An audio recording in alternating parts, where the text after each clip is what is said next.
अब ये शिलान्यास करके गए गडकरी जी, आज नितिन गडकरी जी शिलान्यास करके गए थे। कभी देखा था भारत का कोई केंद्रीय मंत्री आके शिलान्यास करते हुए मछली शहर और जौनपुर में? देखा था कभी?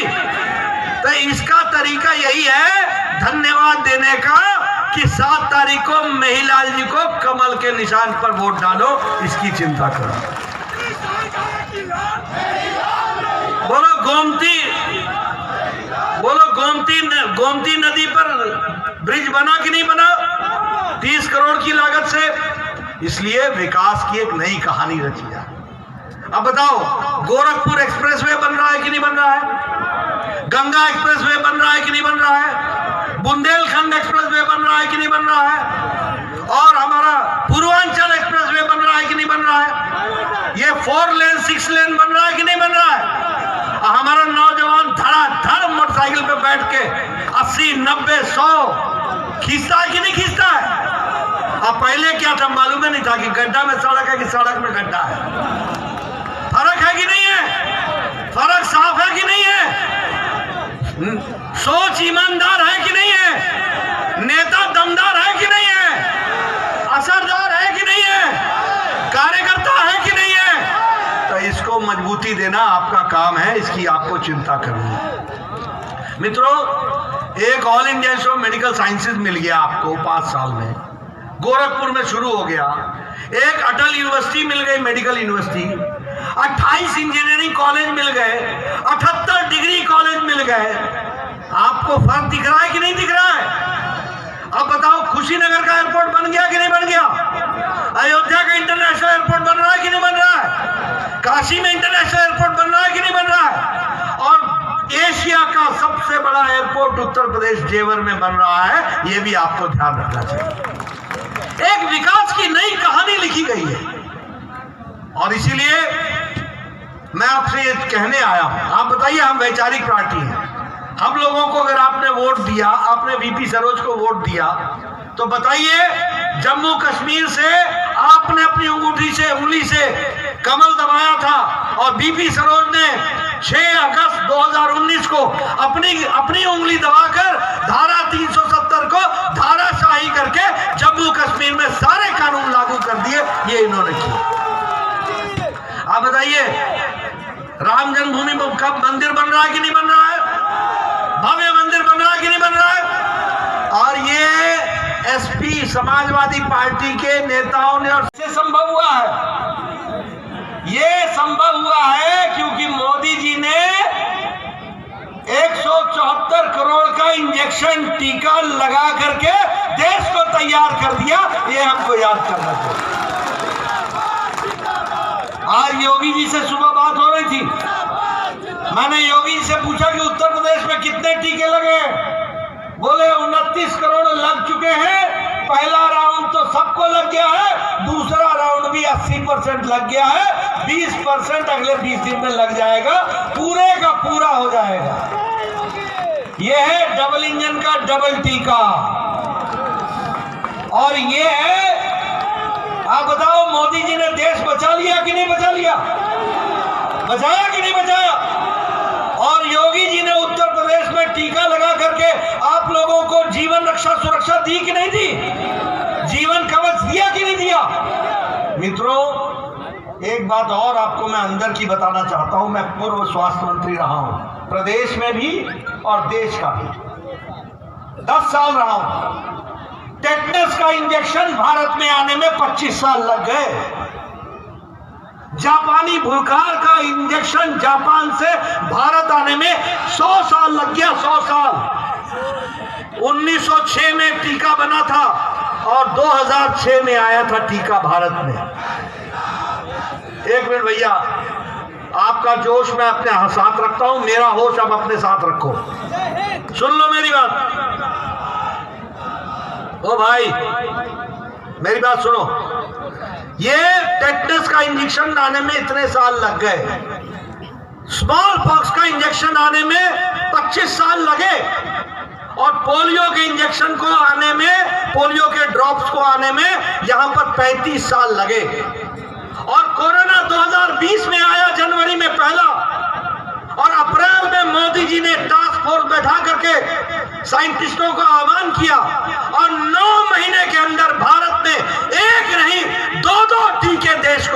और दुनिया को दिए। ये बदलता भारत है, ये बदलता भारत है, ये है बढ़ता हुआ भारत मोदी जी के नेतृत्व में।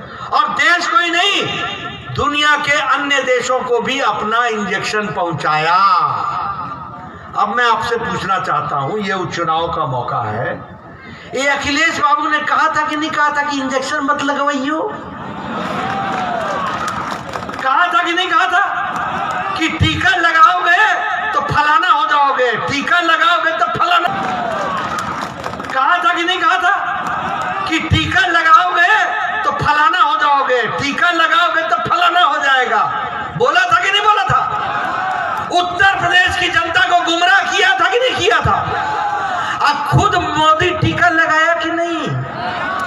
दोनों लगाया कि नहीं? बापू को लगाया कि नहीं? ऐसे लोग जो अपने तो टीका लगा लें और उत्तर प्रदेश की जनता को गुमराह करें, ऐसे लोगों को घर बैठाना है कि नहीं बैठाना है? ये लोग आपके साथ गुमराह करते हैं कि नहीं करते हैं? इन्होंने आपको धोखा दिया है कि नहीं दिया है? इनको सबक सिखाना है कि नहीं सिखाना है? इनको सबक सिखाना है तो 7 तारीख को कमल का टीका लगाना है, इस बात को समझना है। मित्रों, मैं जब ये बात आपसे कर रहा हूं तो मैं यहां भी ये कहना चाहूंगा कि विकास सिर्फ हमने देश का ही नहीं किया, गरीब, गांव, दलित, शोषित, पीड़ित का ही नहीं किया, इलाके का भी किया। मैं जब स्वास्थ्य मंत्री बना था, मोदी जी प्रधानमंत्री ने मुझे आशीर्वाद दिया था, तो 22 करोड़ की जनसंख्या थी उत्तर प्रदेश की, और आपके यहां सिर्फ 15 मेडिकल कॉलेज थे, 15 मेडिकल कॉलेज। आज मैं ये गौरव के साथ कह सकता हूं कि मोदी जी ने और योगी जी ने 59 मेडिकल कॉलेज दिए हैं, और जौनपुर में भी मेडिकल कॉलेज दिया है, ये ध्यान रखना चाहिए। अब जौनपुर के मेडिकल कॉलेज का मतलब समझे आप? जौनपुर के मेडिकल कॉलेज का मतलब है कि हर साल जौनपुर से 100 बच्चे डॉक्टर बनेंगे, तो 150 बच्चियां नर्स बनेंगी, तो 100 बच्चे फार्मासिस्ट बनेंगे, एक दवाई की अपनी दुनिया खड़ी होगी, यहाँ डायग्नोस्टिक सेंटर खड़ा होगा, और गांव-गांव में एमबीबीएस डॉक्टर पहुंचेगा। यह परिवर्तन आने वाला है, इसको समझना चाहिए। आप बताइए, भदोई, मडियाहू और जौनपुर की सड़क बनी है कि नहीं बनी है? उसका चौड़ाकरण हो रहा है कि नहीं हो रहा है? और मछली शहर, जंगई और भदोई, इसकी सड़क के लिए 1123 करोड़ रुपए दिए गए हैं। 1123 करोड़। कभी सोचा था? अब ये शिलान्यास करके गए गडकरी जी, आज नितिन गडकरी जी शिलान्यास करके गए थे। कभी देखा था भारत का कोई केंद्रीय मंत्री आके शिलान्यास करते हुए मछली शहर? जीवन उसको कारावास में गुजारना पड़ेगा। आप बताइए, ऐसे अखिलेश जी को आप यहाँ की बागडोर दोगे क्या? ऐसे लोगों को बागडोर दोगे क्या? ऐसे लोगों को काम दोगे क्या?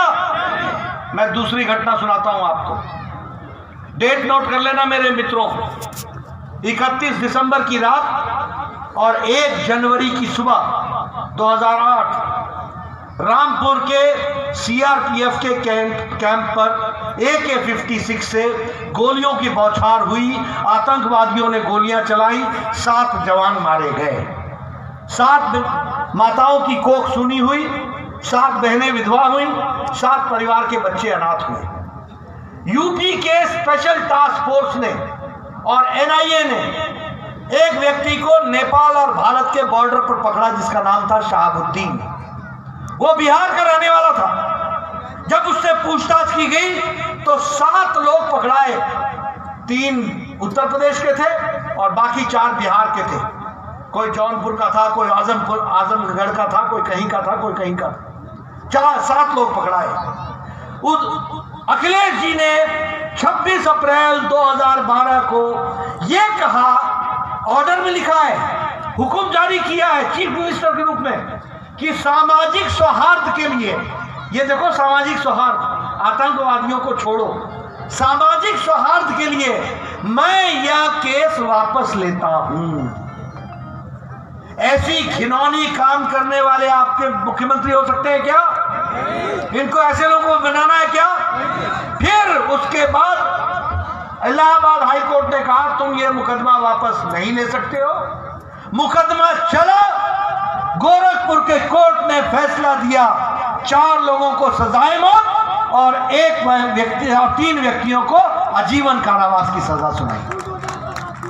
मित्रों, ये मैं आपके साथ इसलिए बोल रहा हूं कि आप तो किसान हो। हुआ था कि नहीं हुआ था? उस बम कांड में 15 लोग मारे गए थे। एक बम कांड हुआ था बलदेव प्लाजा पर, दूसरा हुआ था गणेश चौराहा पर और तीसरा हुआ था जलकल बिल्डिंग में। 15 लोग मारे गए, 50 लोग घायल हुए। उस समय हरकत उल जिहाद उल इस्लामी और इंडियन मुजाहिदीन के 2 लोगों ने हाकिम तारिक कासमी और खालिद मुजाहिद, एक जौनपुर का रहने वाला था खालिद मुजाहिद और एक आजमगढ़ का रहने वाला था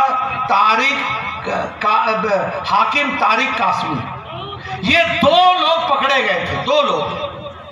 और इन्होंने क्या कहा था कि ये जो कचहरी में बम ब्लास्ट हुआ था अयोध्या में और लखनऊ में और गोरखपुर में, अभी वाराणसी में, इन तीनों ब्लास्ट में हम शामिल थे। तो राजनीति की एक हरकत से राजनेता की किस्म नहीं समझ में आती क्या?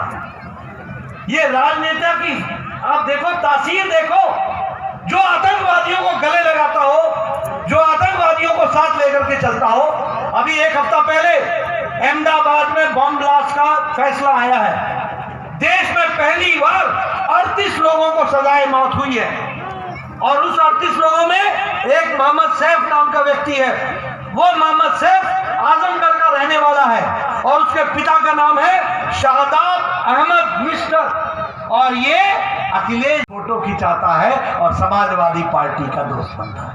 आखिर अखिलेश जी को ये आतंकवादियों के साथ इतना प्रेम क्यों है? जिनको प्रेम हो वो आपसे प्रेम करेंगे क्या?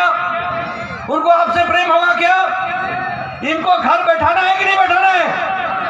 बोलिए, बहू बेटियों को सुरक्षित रखना है कि नहीं रखना है? शांति अमन चैन रखनी है कि नहीं रखनी है? माफिया राज को उत्तर प्रदेश से बाहर फेंकना है कि नहीं फेंकना है? जेल में डालना है कि नहीं डालना है? इसलिए सुरक्षा एक बहुत बड़ा मुद्दा है और उस मुद्दा का समाप्त करने का लाइसेंस मेहीलाल है, जिसको आपने 7 तारीख को वोट देना।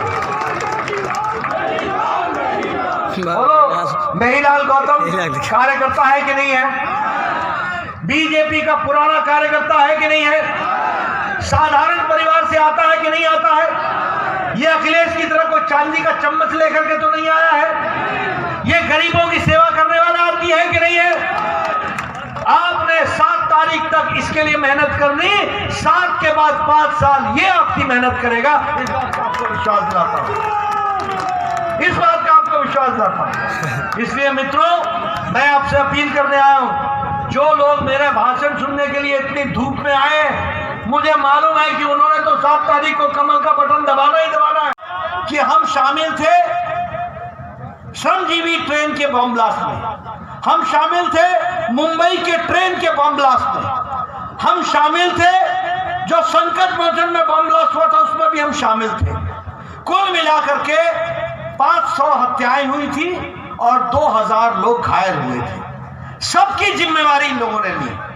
और मैं आपको बताना चाहता हूं कि 26 अप्रैल 2012 को अखिलेश जी ने बतौर मुख्यमंत्री हाकिम तारिक कासमी से और खालिद मुजाहिद का, दोनों के खिलाफ ये सारे बम ब्लास्ट के आतंकवादी के मुकदमे वापस लिए थे बतौर मुख्यमंत्री। आप बताइए, अगर कोई प्रदेश का मुख्यमंत्री आतंकवादियों का केस वापस ले तो उत्तर प्रदेश का विनाश निश्चित है कि नहीं है? उत्तर प्रदेश का नुकसान निश्चित है कि नहीं है? और इलाहाबाद के हाई कोर्ट ने कहा कि आप ये केस वापस नहीं ले सकते हो, ये भारत के कानून के तहत आतंकवादी का केस है, ये मुकदमा वापस नहीं होगा। गोरखपुर में केस चला और स्पेशल कोर्ट ने 4 जिंदगियों तक आजीवन कारावास दिया। 4 जिंदगी यानी 4 बार